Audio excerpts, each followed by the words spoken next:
Italy, the country that gave us spaghetti, the Colosseum, and in a roundabout way, the guy who played Turtle. So, it's a rich tapestry, that's basically what I'm saying. Now, Italy is holding an election next Sunday to select a new parliament and eventually a new prime minister. And you're probably thinking at this point, I don't even know who Italy's current prime minister is. I assumed it was just a Vespa in a tank top. Well, don't be too hard on yourself. There has been a lot of them. This will actually be Italy's 65th government in just over 70 years. So at that rate, it's probably hard for Italians to remember who their leader is. For the record, it's this man. Also for the record, it's not that man. I just typed Italian man into a stock image site, and he is what came up. But this election is coming at a pivotal time for Italy, and the run-up to it has been toxic. Italy is seeing a rise in political violence ahead of its national elections on March 4th. On Thursday, riot-equipped police fired water cannons and tear gas as they clashed with far-left protesters marching against a nearby neo-fascist rally. Over the past month, there have been a series of political-motivated stabbings and beatings in some Italian cities. It's true. Italy is in turmoil and is dabbling with fascism, and that should worry everyone. Because the last time they did that, they wound up with Mussolini, the, to put it nicely, Turner to Hitler's hooch. And sadly, the conditions are ripe for fascism to flourish there. Italy is Europe's third largest economy, yet its public debt is 130% of GDP. For context, that's second only to Greece. And the Bank of Greece is currently just a goat dancing around an open fire. Meanwhile, unemployment is high and politicians have been stoking anti-immigrant sentiments as more than 600,000 migrants have landed on Italian shores in the last 4 years. And on top of all of this, Italy is facing the same problem that has plagued American elections. Patrizio Nisirio is a senior editor at ANSA, Italy's leading news agency. He says fake news is exploding across Europe. It's such a danger that, figures like Pope Francis warned the press not to spread, what he actually made a very strong parallel between feces and this kind of news.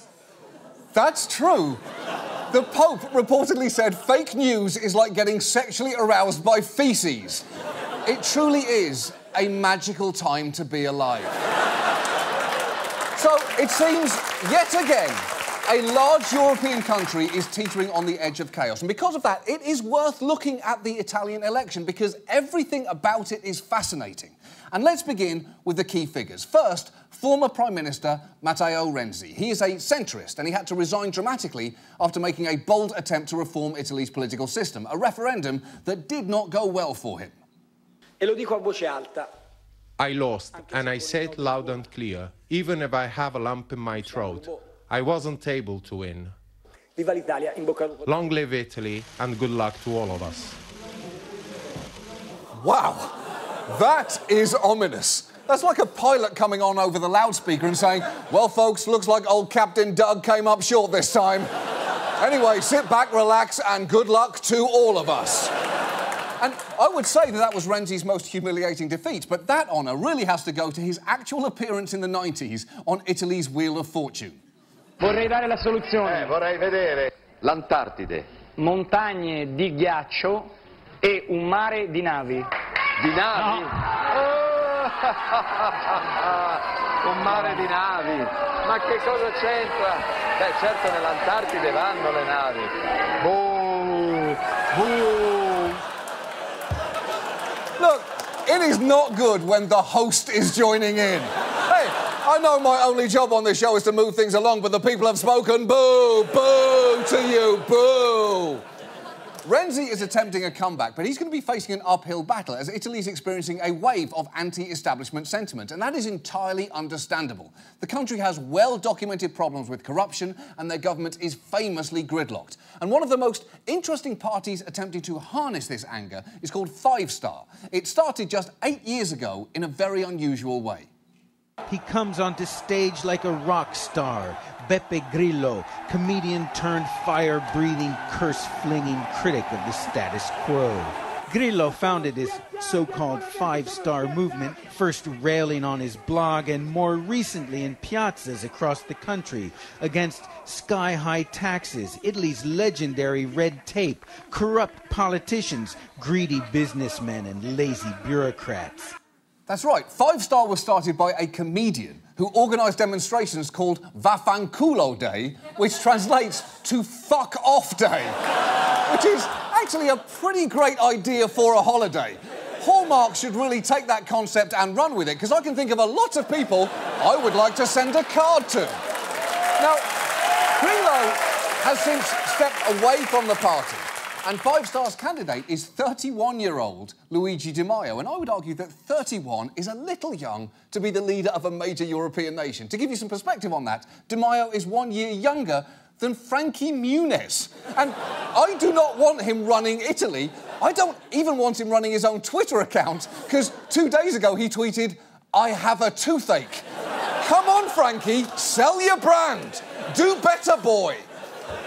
The point is, when you see Di Maio in action, he lives up to your worst assumptions of what a 31-year-old candidate for Prime Minister could be. This country is weighed down. Parties are await with their conflicts of interest. We have to fly high, bring this country and make it fly high. And this is why today we will actually fly.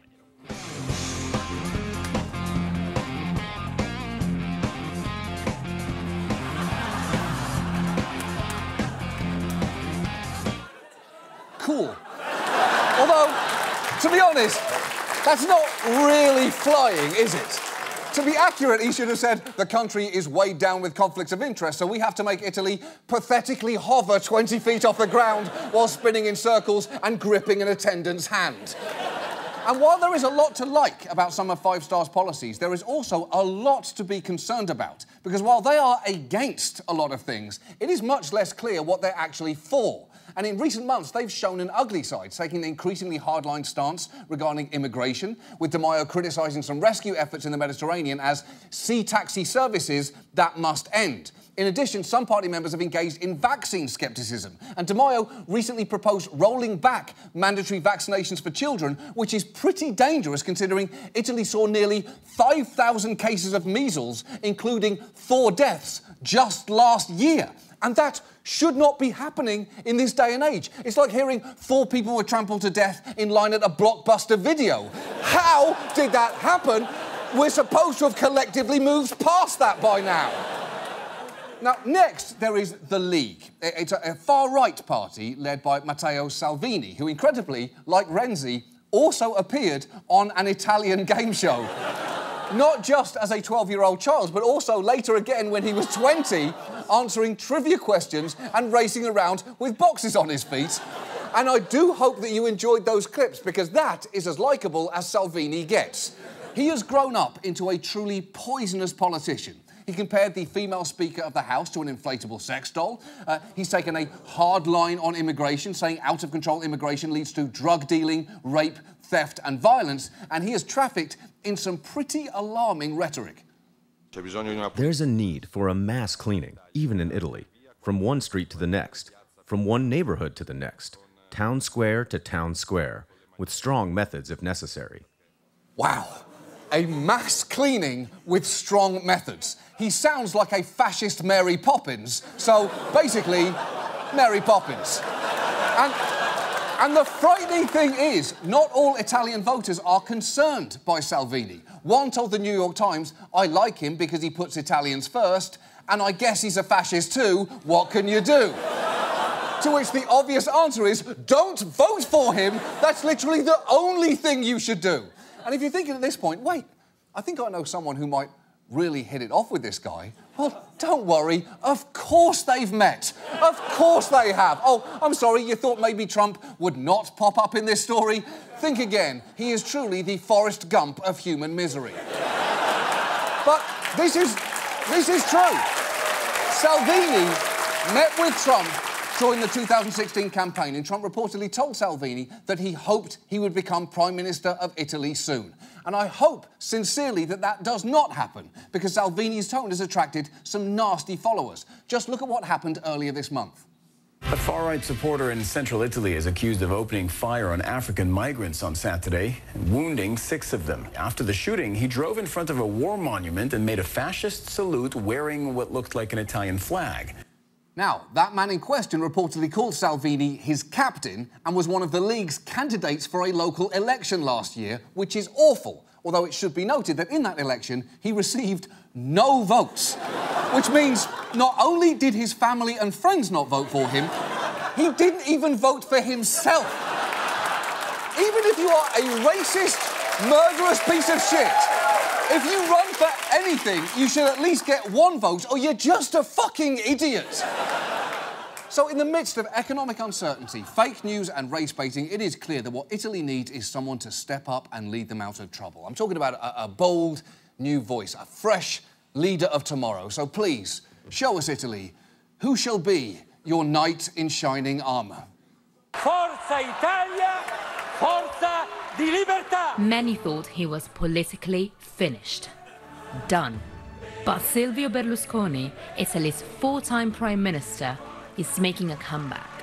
Oh, it's true. He's back. Silvio Berlusconi... Sorry, that's HPV.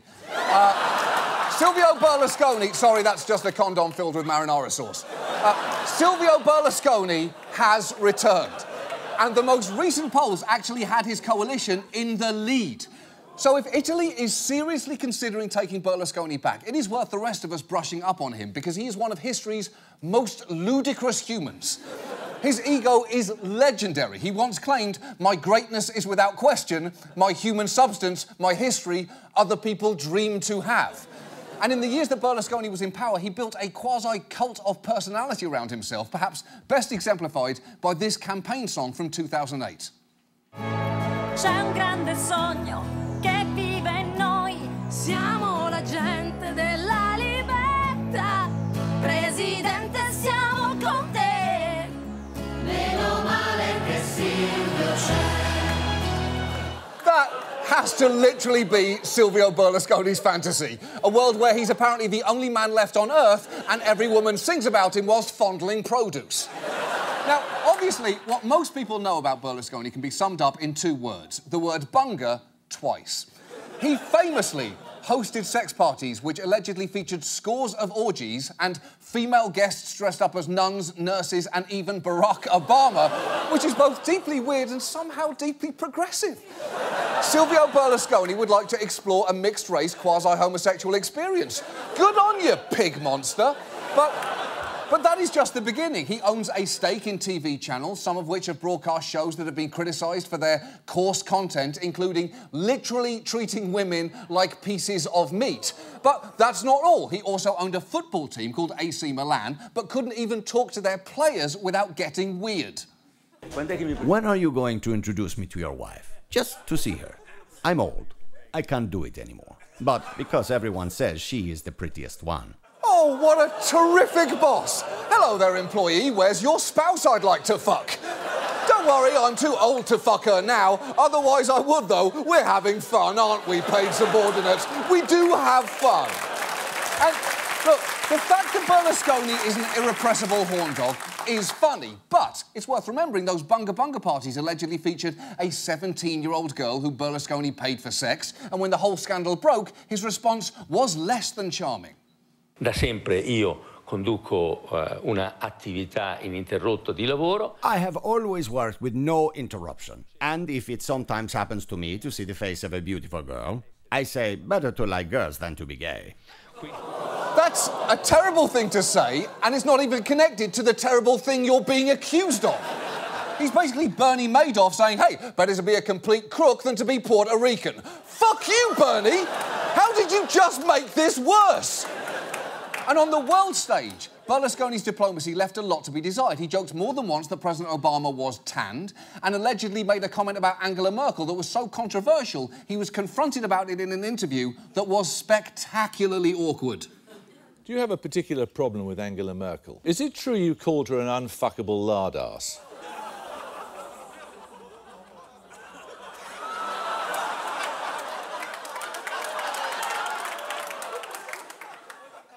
Non arriverei, io non ho mai. I would never come. I have never, excuse me, I have never in 20 years of politics insulted anybody ever. Oh, please. Please, Silvio, your words say no, but your face, silence and history of human interaction say si. sexy. And by the way, someone who looks like this should never say a thing about anyone else's physical appearance. He looks like what would happen if a smoked brisket fucked Andy Garcia.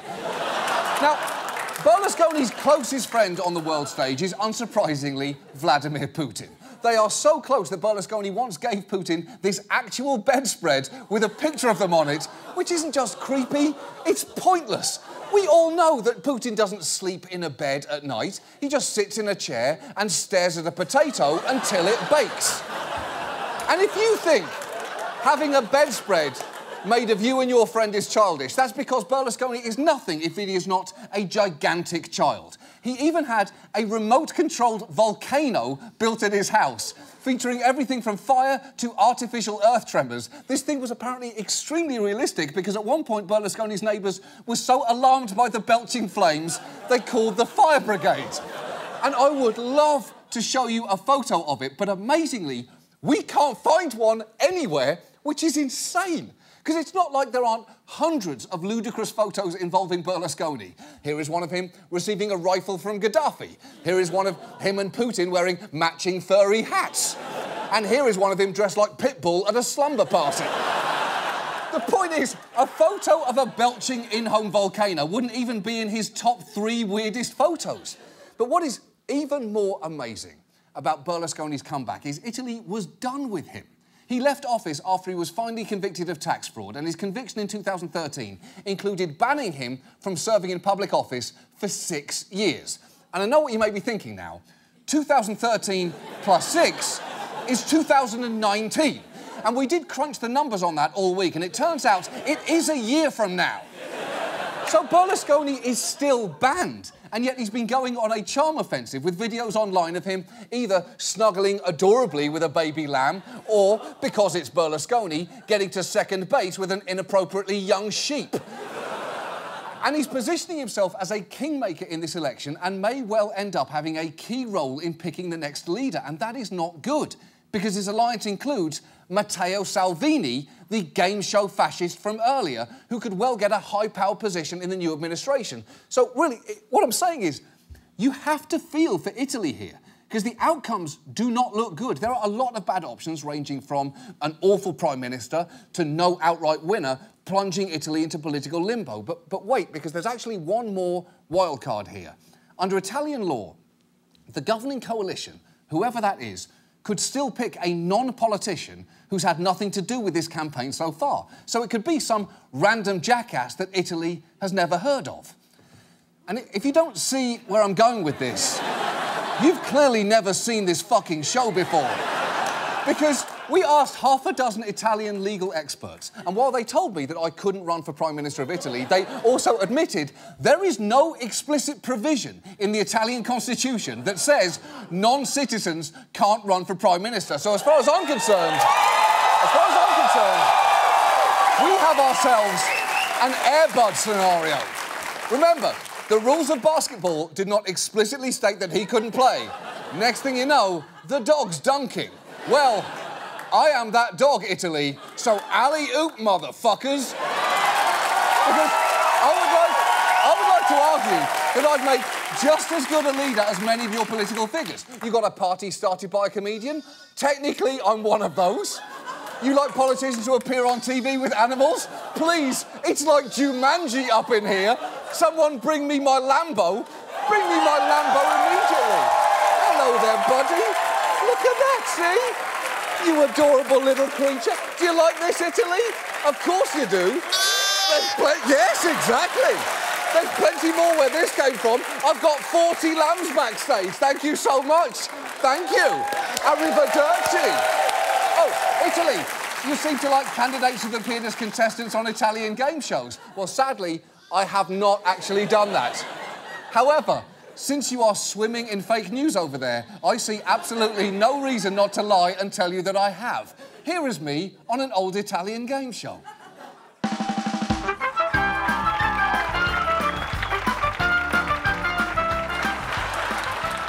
Vorrei dare la soluzione. Pasta primavera! Pasta primavera! No, no, no, no, no, no! Pasta primavera! Stupido inglese, ignorante! Sì, davvero! Fischiate questo stupido cagnocchiato! Basta! Stupido!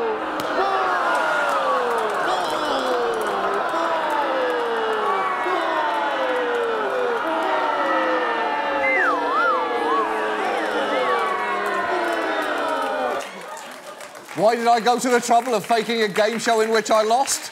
I think deep down it's just who I am.